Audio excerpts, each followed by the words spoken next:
老公外面养的小三怀孕了，婆婆话里话外让我给小三和私生子腾位置，离婚不算，还得给他们一家人生活和精神赔偿。更让我意想不到的是，曾经同床共枕的老公竟然动了杀妻夺财的心思。可他们不知道，我也怀孕了。大家好，开始今天的分享之前，希望你能给人间烟火点个订阅，我将会分享更多优质的内容。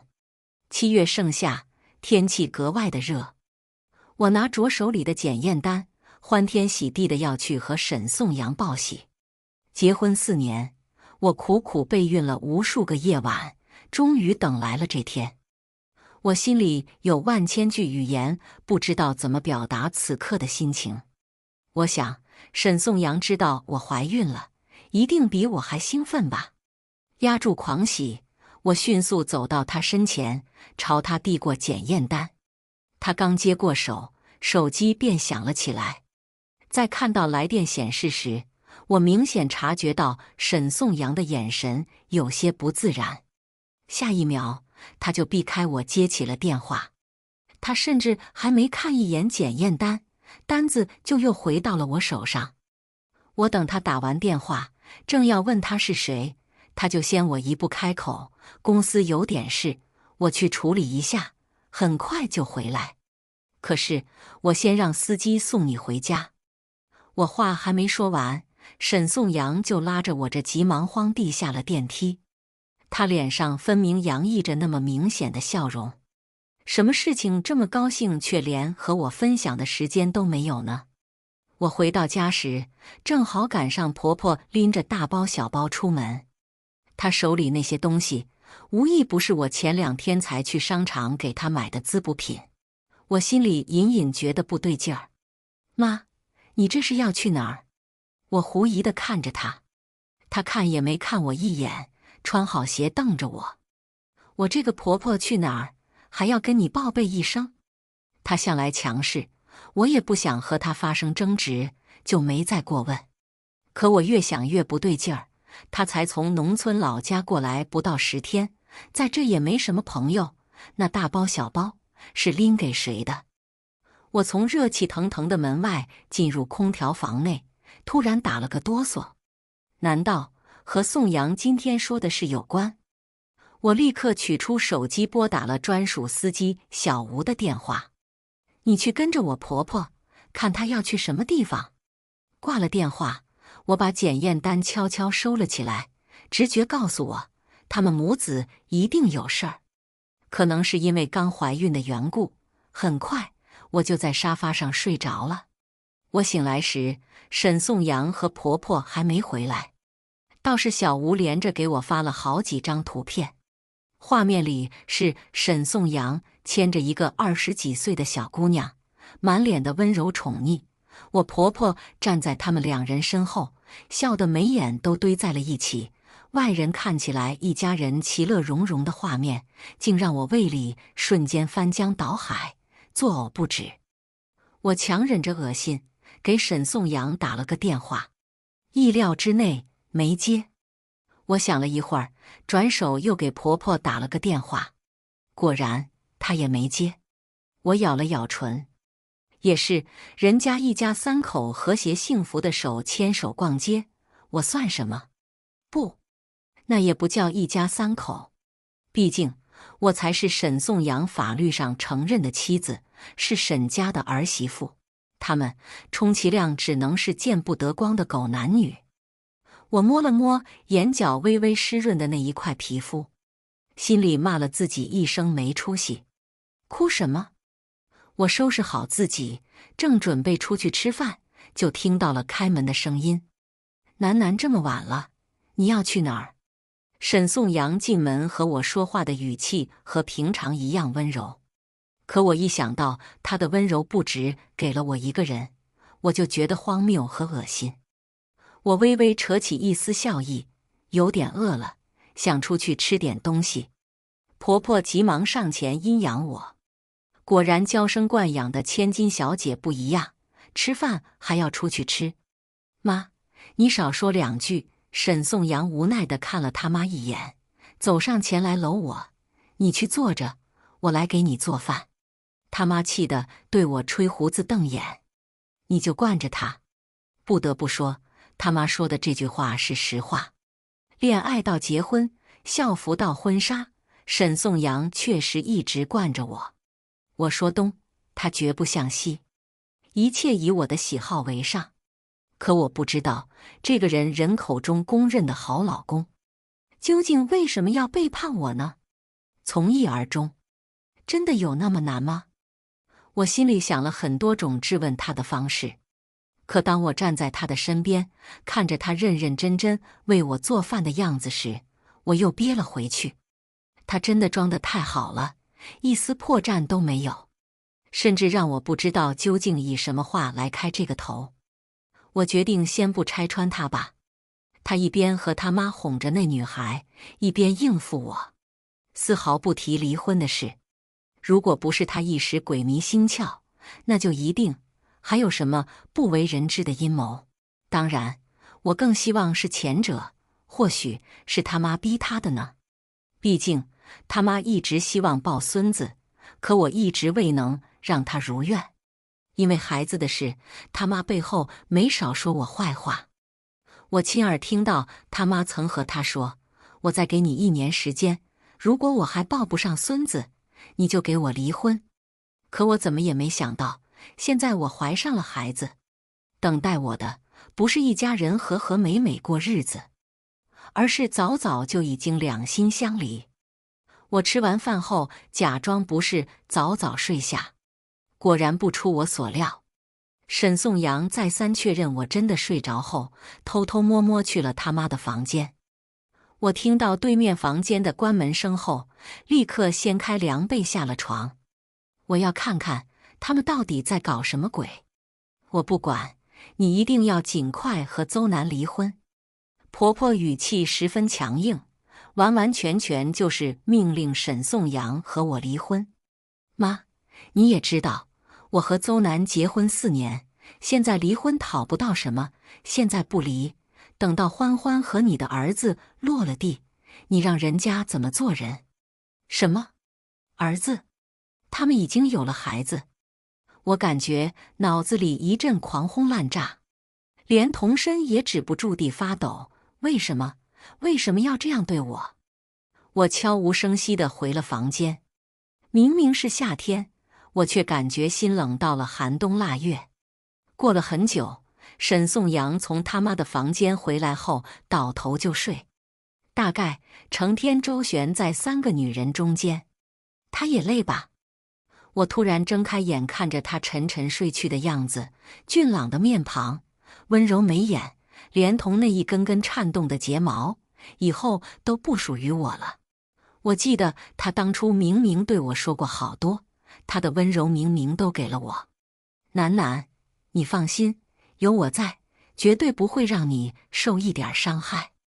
我会用一生来爱护你，全心全意呵护你，直到我老，直到我死。我一定不会让你输，一定让你成为世界上最幸福的人。我忽然鼻头一酸，就要落下泪来。好巧不巧，沈颂阳的手机屏幕亮了。我输了我的生日，一下子就解开了。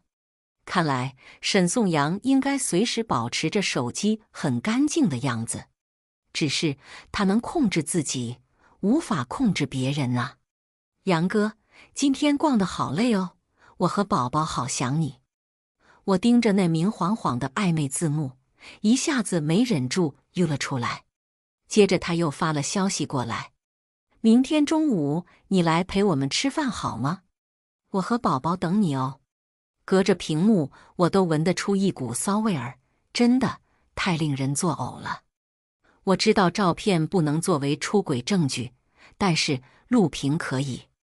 我用他的手机录了屏，发送到我手机上，再点击相册删除，最后退出聊天软件，甚至还贴心帮他恢复成未读的样子。在没有摊牌之前，我依旧扮演好一个妻子的角色。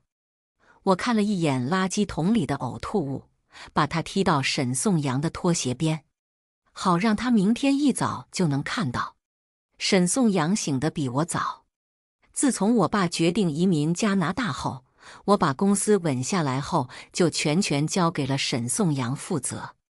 朝六晚九，他倒算得上勤勉。而我退居幕后，对外宣称只做一个全职太太。沈颂阳醒来第一件事，果然是发现我昨晚的呕吐物。他皱了皱眉，有些嫌弃的样子，让我觉得心里有些刺痛。可我不动声色地从身后抱住他：“老公，我怀孕了。”沈颂阳脸突然一僵，随即就满面笑容。楠楠，这是真的吗？他转过头来看我，他笑得很好看，我一时竟分不出他是真高兴还是装高兴。我朝他重重地点了点头：“老公，这下你妈应该能接纳我了吧？你别多想，妈其实心里是很喜欢你的。”“是吗？喜欢到让我老公和我离婚，给别的女人和孩子腾地方？”沈颂阳轻轻吻了我的额头，我心里有些不是滋味。“你今天中午回来吃饭吗？”他朝我微微一笑：“老婆孩子都在家，我自然要回来的。我等你。”我起身下床，在衣柜里取了一套衣服递给他，穿好后又给他系好领带，希望他这白色的西装上千万别沾了什么女人的口红、香水。沈颂阳走后，我百无聊赖地躺沙发上看杂志。刚睡醒的婆婆在屋里转了一圈，得知沈颂阳上班后，就晃到了我眼前：“我们颂阳怎么娶了你这么个懒女人？几点了？早饭都不做。”“我吃过了，我订了粥和牛奶在厨房，您要吃就自己去拿一下吧。”我一动不动地躺着，我知道她又要开始说教了，索性我准备了耳机。婆婆见壮气不打一处来，直接冲上来就掰掉我的耳机，狠狠给了我一记耳光。我哑然失声：“妈，你太过分了！”婆婆来了脾气，指着我的鼻子一顿骂：“你这个不下蛋的母鸡，赶快和我们宋阳离婚！耽误我们宋阳这么多年，你还得给我们生活赔偿和精神赔偿。”我看着她那张市井泼妇的脸，笑出了声。原来婆婆一直觉得自己是下蛋的鸡。说完，我起身回了卧室，留下她一人在客厅诋毁谩骂。不出意外，一会儿又要找他那宝贝儿子指责我了。沈颂阳没有失约，中午还是回了家，只不过回来的时间稍稍晚了点。心细如我，在他背对我时，我察觉到他衣服背后有一丝长发，就猜到他估计是两边跑了。真是难得他还愿意为我花费这番时间。饭后，沈颂阳又要回公司上班，出门时和悄悄婆婆说了几句话。我隔着门看着婆婆那千变万化的表情，觉得有点好笑。沈颂阳走后，婆婆一改往日对我的趾高气扬，贴心地跑来问我晚饭想要吃什么。妈，给我做个辣子鸡吧。我朝她感激地笑，真是翻脸比翻书还快。她连连点头，满口答应。过了一会儿，又折回来看着我的肚子，酸儿辣女，你这不会是个小蹄子吧？我皱了皱眉，这么难听的话，她怎么能说得出来？大概认定我这胎是女孩，婆婆对我又恢复了往常的样子，只是出门越来越频繁了。我猜，大概是去照顾那对见不得光的母子了。沈颂阳回家的时间倒是越来越早，他说想多陪陪我。呸，谁信？诡计多端的男人。可他要装好男人的人设，我怎么能不陪他演下去呢？我一边营造贴心妻子的形象，一边让司机小吴继续帮我盯着他们的一举一动。由于婆婆之前对我做出过过激行为，我还托人帮我买了录音笔和监控器。我把监控装在了客厅，录音笔特意放在了沈颂阳他妈的房间里。房子本身是我的，房产证上我的名，我在自己家里装监控，放录音笔，合理合法。婆婆和沈颂阳不知道我已经开始怀疑他们，在家说话做事依旧偷偷摸摸背着我。小吴给我发的照片越来越多，他们在这种场合搂搂抱抱，完全没有想到他们的言行举止都在受我的监视。我回到房间，把监控调了出来，画面定格在客厅的沙发上。昨天上午9点，是我去医院做产检的时候。沈颂阳跟我说公司有事，结果他根本没有去公司，而是返回了家里。你可得抓紧离婚了，欢欢的肚子可等不到那么久。老太婆焦急地看着沈颂阳，妈，咱也不确定邹南怀的男孩女孩，现在离婚最多能分到200万的夫妻共同财产，不划算呢。沈颂阳耐心地解释，欢欢可是你表舅的独生女，你可不能让她为难。我瞬间失语，那个女孩不只是一个普通的第三者。不对，要是这样，那沈颂阳和我结婚，岂非早有预谋？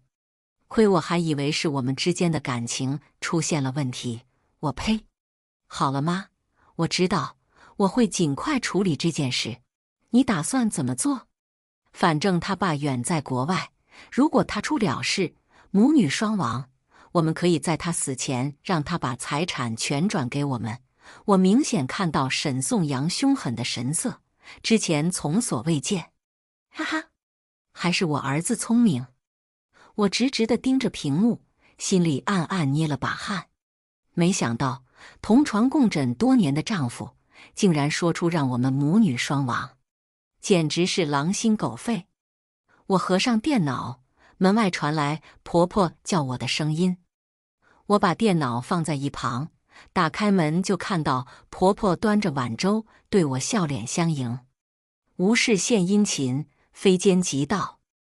我看着她哧溜钻进我的房间，再瞥了一眼她放在我床头柜上的粥，楠楠刚熬好的粥，趁热喝。我狐疑地看了她一眼，转而对她说：“谢谢妈。”她生怕哪里漏了下，边笑边走出房间。我重新关上门，柜子上的粥冒着热气。我在端起那碗粥的时候，发现了一点像杏仁粒的东西，果然有问题。甜杏仁富含种类丰富的微量元素，孕妇吃一些甜杏仁不仅能补充人体所需营养元素，还能降低慢性疾病发病率。可是这老太婆怎么可能这么好心？我拿起勺子浅浅尝了尝，酷甜。甜杏仁本身就清甜，哪里用得着放这么多糖？何况她平时看我吃个鸡蛋都要阴阳怪气半天，怎么舍得给我放那么多糖？我取出一个杯子，装满了纯净水，把它放进去，几分钟后取出来，果然是苦杏仁。苦杏仁和甜杏仁本来就相似，捣碎了就更不容易察觉。可是甜杏仁于孕妇有益，苦杏仁却是伤胎害人的好物。因为苦杏仁性大热，含氢氰酸，有剧毒，易引起孕妇宫缩，造成流产，严重时方可一尸两命。我深吸了口气，那就赌一把，毕竟不入虎穴，焉得虎子。我摸了摸我的肚子，轻轻说了句抱歉，连累你了。我先拨通了120的救护电话，紧接着就端着那碗粥喝了起来。果然，在我喝了5、6勺的时候，腹部开始有了轻微不适。怕真的危及胎儿，我也没敢继续喝下去。我把剩下的大半碗端到厕所，冲进下水道，营造我喝完了的假象。我轻轻打开门，没想到老太婆一直守在我的门口。见到我捂着小腹，把头抻向我：“楠楠，你怎么了？”“妈，我肚子疼。我给宋阳打电话。”“打电话？这个时候是打电话还是拖延时间？”刚刚那一大海碗，如果真的统统下了肚，再一拖延时间，说不准我真的会一尸两命。没等老太婆高兴太久，我听到了急切的敲门声。我的救命稻草来了！我在开门时便假装晕倒过去，医护人员立刻为我安排上担架。老太婆立刻冲过来拉住医护人员，甚至不惜和工作人员拉扯起来，就怕我被救治好了。你们是什么人？为什么要带走我儿媳妇？我们接到急救电话，我没打过急救电话。你们是假冒的。老太婆一通纠缠，最后惹火了医生，直接被甩在了身后。她一定很慌张吧？既怕计划没成功，又怕万一没成功，医生还发现了她的丑事。我被送到了急救室，医生在诊断出我吃了苦杏仁食物中毒后，迅速给我做了催吐的工作。还好，总算是有惊无险。我醒来时，鼻子上还挂着氧气。沈颂阳坐在我床侧，扮演着好丈夫。我打量了一圈，却没看见婆婆的身影。醒了，喝水吗？沈颂阳十分贴心地问我。我假装悲痛欲绝，鼻头一酸就失声痛哭起来。这是怎么回事？好端端的，怎么会发生这种事？医生带着护士从门外进来，有些没好气地指责我：你自己吃了苦杏仁，还问别人怎么回事？苦杏仁？我不知道啊。什么苦杏仁？我不知道啊。我今天只喝了粥，可是这粥是我婆婆端给我的呀。我越说越小声，医生护士听了我的话过后沉默了一会儿。我猜他们肯定会推测，我头医的时候，我婆婆也是百般阻挠，所有医护人员不禁向我投来同情的目光。先好好休息吧，别想太多。说完，医生意味深长地看了沈颂阳一眼就出去了。我抓住沈颂阳的袖子：是你妈害我，我要去告她。他妈这是谋杀未遂，造成了故意伤害罪，论起来是要判刑的。沈颂阳肯定不愿意看到我把他妈告上法庭，当即就捂住了我的嘴：楠楠，你别胡说，我妈她肯定不是故意的。你怎么知道她不是故意的？她本来就不喜欢我。我用力掰开沈颂阳的手：楠楠，你冷静点，那再怎么样也是我妈呀，她不可能害自己的孙子的。怎么不可能？我可是亲眼看到你们大声密谋要杀妻杀子的。我一时没忍住，一下子坐起来，啪啪啪就给了沈颂阳几巴掌，也算是出了口气。楠楠，即使我妈不小心伤害了你，请你一定要原谅她。你怎么打我都可以，可你不能告她。沈颂阳以前常说打人不打脸，可现在脸被我扇得红肿，他也没有反抗。果然，脸是可以为妈妈、为情人、为钱豁出去的。我冷冷笑出声，笑着笑着就哭了起来，俨如一个受了天大委屈的女人。我如果一定要告呢？我停止哭泣，面无表情地看着他。他突然叹了口气：凡事都要讲究证据。证据？那我的证据可不少呢，有监控录像，还有录音笔，还有公共场合拍到的暧昧合照，以及他和那个叫欢欢的一起去医院产检的视频。楠楠，你就原谅我妈一次。我妈她今天在你来医院后，她也晕倒了，检查出了脑溢血。我一下子僵住，老太婆居然得了脑溢血，真的是恶人自有天收。为了安慰沈颂阳，我装作宽宏大度，决定暂时忍气吞声，不告他妈上法庭了。可是他们有杀我的心思，第一次不成功，必然还会有第二次。我绝不能坐以待毙。我趁着沈颂阳上班的时间，挺着孕肚，带着氧气去看望我那得了脑溢血的婆婆。只是我没想到，原来她一直有人照顾。没错，这个人就是沈颂阳的小三，叫宋欢。他的肚子还没有隆起，大概和我月份差不多。我假意不认识他，朝他表示感谢：“你是我老公请来的护工吗？”女孩子明显愣了好一会儿，才反应过来。显然，她也没想到我会出现在害我的婆婆的病房。是的，宋欢对着我强颜欢笑，尊嘟假嘟。我看着她那别扭的表情，也有些为她尴尬。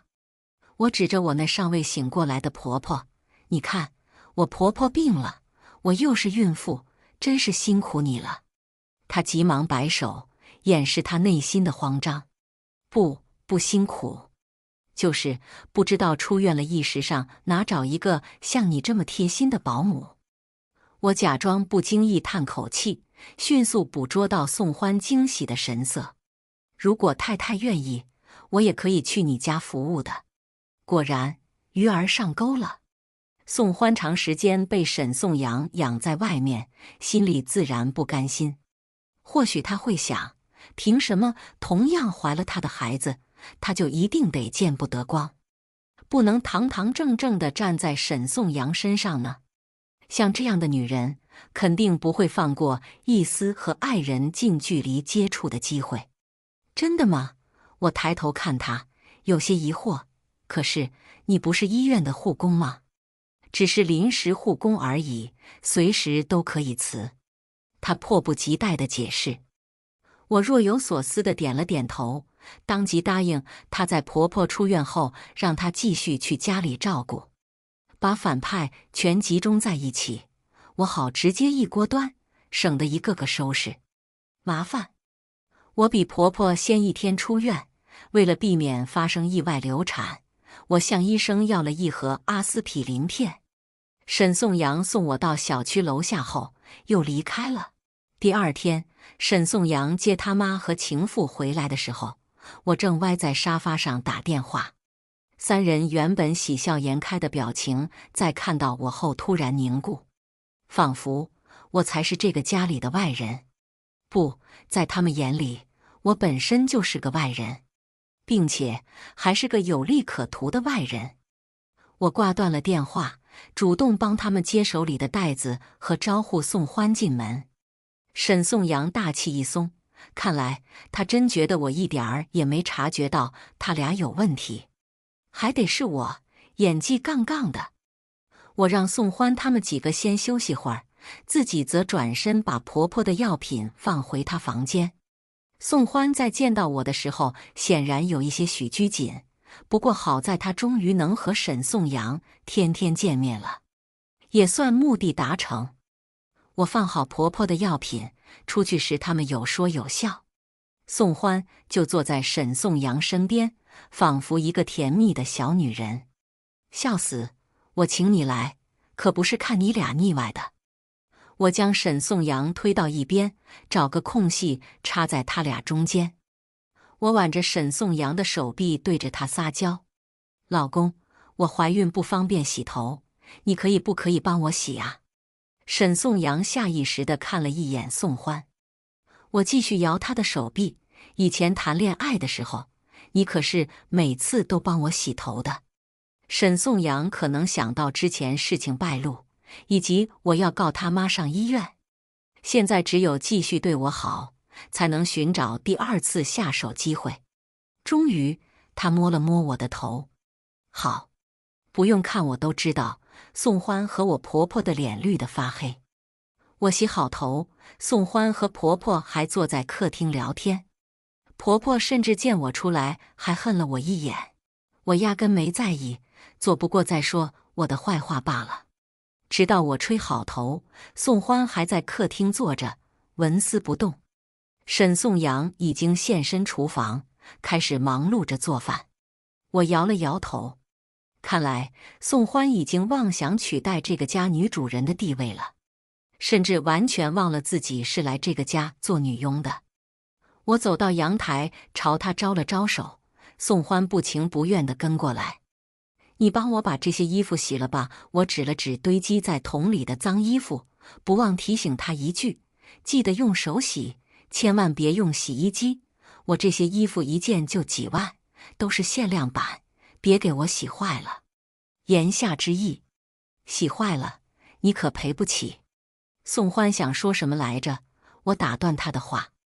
我忘记告诉你了，我在家里装了摄像头。为什么要装？别误会，我怀孕了，忘性大，常常忘记自己把东西放在哪里。我话锋一转，我可以给你2万月薪，如果你介意，可以终止我们的合作。不介意。我转过身，丝毫不在意宋欢逐渐由惊讶变为不满，再转变成妥协的表情。真是精彩。我看了会儿杂志，沈颂阳的午饭已经做好了，他贴心地放上4双碗筷，4双。婆婆看了我一眼，转头进了洗衣房。很快，宋欢就被带了出来。欢欢，快坐下，先吃饭。婆婆一边说，一边拉她在身边。老公，你应该记得，我们家没有保姆和雇主一起吃饭的规矩。邹南，你别太过分。老妖婆大声朝我吼。我委屈巴巴地看向宋阳。以前婆婆还没来的时候，我请了个保姆，因为吃饭时打了个喷嚏，宋阳就再不准保姆上桌吃饭。沈宋阳点了点头，对着宋欢使了个眼色。小宋，去厨房吃吧。我隐约看到宋欢眼睛里闪烁着泪光。晚上我起来上厕所，发现沈宋阳不在我身边。婆婆房间里的灯还亮着，隐约有谈话的声音。我在门外站了一会儿，由于隔音效果很好，我也听不到什么。我不动声色地回到房间，继续睡觉。第二天，趁婆婆和宋欢出去买菜，我进入婆婆房间，打开录音笔。姨妈，这样的日子们还要过多久啊？宋欢委屈地问。好孩子，要不了多久的，婆婆安慰她。我找物业打听过了，小区后天会停电，到时候我趁机把我的药取几颗放在她的维生素里，反正她天天吃。妈，这行不行啊，这药都不一样啊。放心，我看过了，她那药和我这个差不多，这次我有把握。那你可要小心一点，放几颗进去，就要拿几颗出来。我身子突然一抖，真是最毒妇人心啊！这样的阴招也想得出来。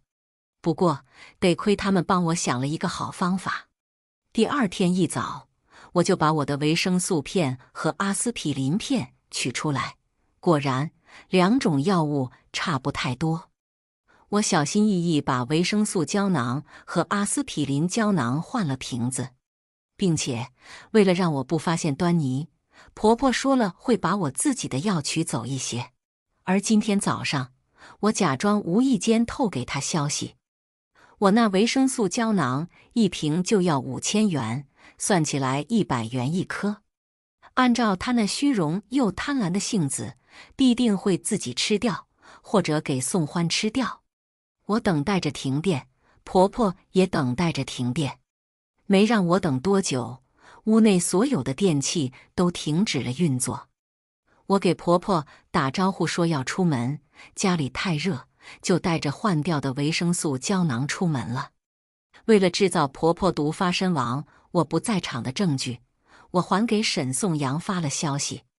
家里停电了，太热了，我受不了，不知道什么时候能有电，我先去小天借了。小天是我的闺蜜，我经常去她家小住个1-2天。很快，沈宋阳就回了我的消息。好，我在小天界睡了一晚。第二天一早，就收到了沈宋阳给我发来的消息，婆婆紧急住院了。看来成功了。为了表现出孝顺儿媳的形象，我这急忙慌地从小天家里打车去医院。路上遇见堵车，我直接下了车，连奔带跑地跑去婆婆所在的医院。高跟鞋磨破了我的脚趾，还让我崴了脚，我忍着痛一瘸一拐跑到医院。我在洗卫室门口默默哭泣，一把鼻涕一把泪。所有人都觉得我孝感动天，没见过哪个媳妇为婆婆能哭成这样的。是你害了我妈！沈颂阳走向我，一把扯住我的衣袖，我哭得更厉害了。老公，我有什么理由害婆婆呀？我抽泣着。老公，你不能因为你妈对我不好，就怀疑我吧？我声音不小，来来往往的人都往我们有意无意地看一眼。沈颂阳终于还是顾及面子，没有和我争吵。我依旧闷声痛哭。很快，洗卫室里的医生走了出来，他很遗憾地对沈颂阳摇了摇头：“对不起，我们已经尽力了。”沈颂阳突然瘫坐在凳子上，他怎么也想不到，他们机关算尽，最后还白白搭上了他妈的性命。我看着沈颂阳泪流满面，悔不当初的样子，心里只觉得痛快。颂阳，没关系，没有了妈，还有我，还有我们的孩子，我靠在他的身上。沈颂阳用力一把推开我，我始料未及，狠狠摔倒在地上。不出意外，我见了红。沈颂阳做梦也没想到，他们千辛万苦算计杀掉我和孩子，最后竟然只靠他推了我一把，我就流产了。我爸得知我沈颂阳害我流产，很快就办签证回了国。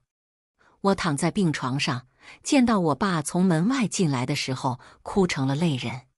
楠楠，爸爸回来晚了，你受委屈了。我爸眼角蓄了泪，声音也有些发抖。沈颂阳这个臭小子，我早晚要和他算账。我流产住院，沈颂阳顾不得我，现在正忙着给他妈处理后事。爸，我要和沈颂阳离婚。好，不只要离婚，还要他坐牢，要他一无所有。我出院后，以最快的速度向法院提起诉讼离婚。很快，沈颂阳就接到了法院传唤。法院门口，沈颂阳突然摒弃前嫌，向我求和：“楠楠，我妈已经离开我了，孩子也离开我了，现在你也要离开我吗？”他面容哀愁，我一时分不出他这是虚情还是假意。可听他提到孩子，我不免觉得可笑。我之前还会时常心痛，心痛我的孩子没了。可是后来转念一想，像沈颂阳这样的人下的种，未必能结出什么好果子。而且有这样的爸爸和奶奶，简直是他的耻辱。或许他在我肚子里已经感受到人间的恶意，所以不愿来了吧。我冷冷看着他：“你的孩子有的是人生。”他表情明显僵住了，错愕地看着我。我潇洒转身，向最公正的地方走去。法院判处我们离婚那天，沈颂阳当着法官的面狗急跳墙，痛斥我故意杀人，杀了他的母亲。我爸当庭就给了他一拳，最后被人拉住。简单的离婚案演变成刑事杀人案，让人费解。好啊，这样一来，倒省了我自己再重新去公安机关立案。很快，我和沈颂阳就分别被带走做笔录。一男一女两警官和我面对面。女警，你婆婆中毒病发时，你在哪儿？我在我闺蜜家。女警，为什么去了闺蜜家呢？女警官歪着头看着我。我陷入了回忆。那天突然停电，因为天气太热，我就去了。男警，停电。一旁的男警官捕捉到重点。男警，你提前知道停电吗？他犀利的眼神让我心里一颤。我摇了摇头，我不知道。男警，家里有监控设备吗？我有。我很诚实的回答。很快，警官到了我家，调了我家的客厅监控设备。沈颂阳傻了眼，万万没想到一早就被我监视了。他和他妈在客厅里大声密谋的事情暴露。沈颂阳他妈端苦杏仁粥给我喝，阻拦我求医。所有人对沈颂阳和他妈的所作所为嗤之以鼻。当然，沈颂阳出轨，他和欢欢的事也是实锤。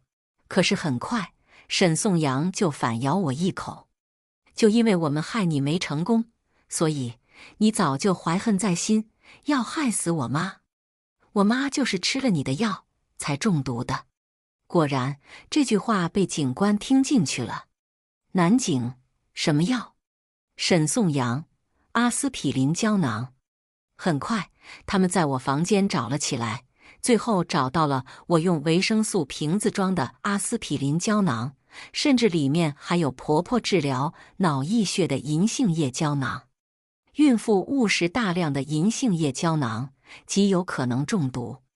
如果不能及时就医，后果不堪设想。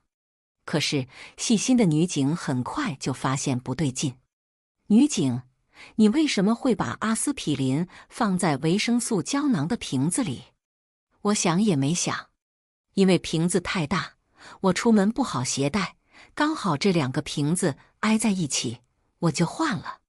虽然令人觉得无语，但是也可以理解。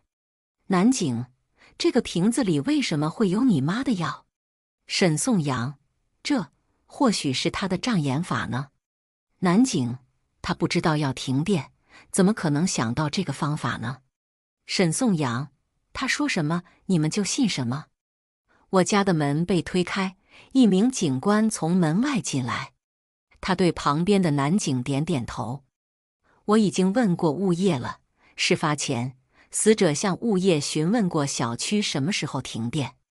警官查询了钱婆婆的手机，里面浏览器里搜索了不少害死孕妇的方法，其中就有银杏叶胶囊之计。